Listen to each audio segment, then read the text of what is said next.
before? Yeah, like I've been through it with consumer credit cards. You know, I'm a high risk taker, so you know, like I moved to Sydney about 13 years ago with a credit card debt of $25,000. So you know, because I had to go and pay that back, it forced me to change my spending habits and you know, forced me to change my lifestyle, and that's how I got to where I am today.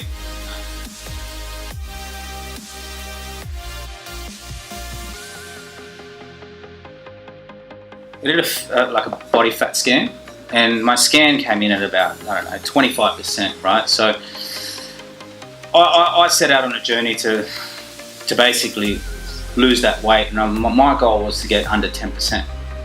So, you know, my body fat level started up here, and it doesn't happen overnight. You don't go down to 10% right here.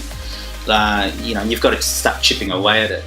And you know, it took me months to get to where I'm at now. And, you know, like it was hard. It took a lot of hard work and determination, and, you know, changing a lot of my habits in terms of eating and, you know, sleeping and exercise. And I had to change my whole life, right? But those habits now have stayed with me for the rest of my life. And, you know, I love the way I live now, and I can't believe I lived the same way, you know, or I lived a different way, like previously. And just like your...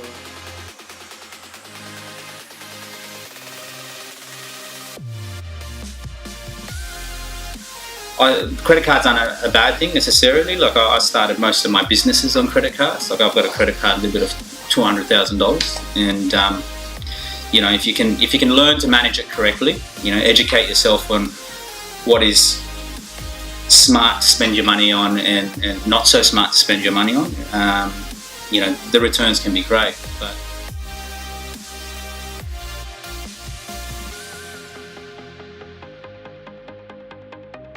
so the good debt that I've acquired is more so for my properties, and also for my businesses. So most of my businesses, I have used my credit card to try, because I've had no choice. I didn't have the funds from anywhere else.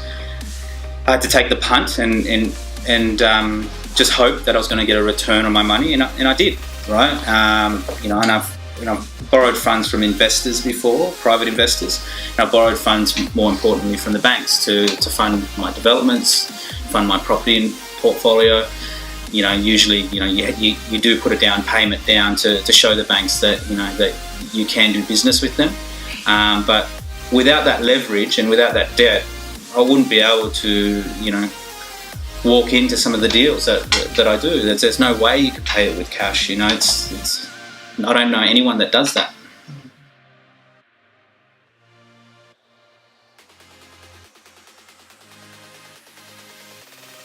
So it comes down to education, I think.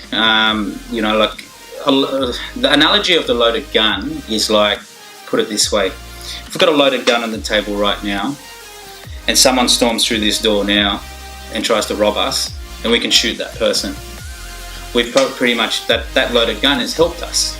Would you agree? You know, with you know, let's say I got the loaded gun and me and you just started playing around with it, it could kill us, right? So it could be good and bad, right? And that's the same with debt. You can take debt on, as in good debt on, but put it into a poor investment and lose money. And you can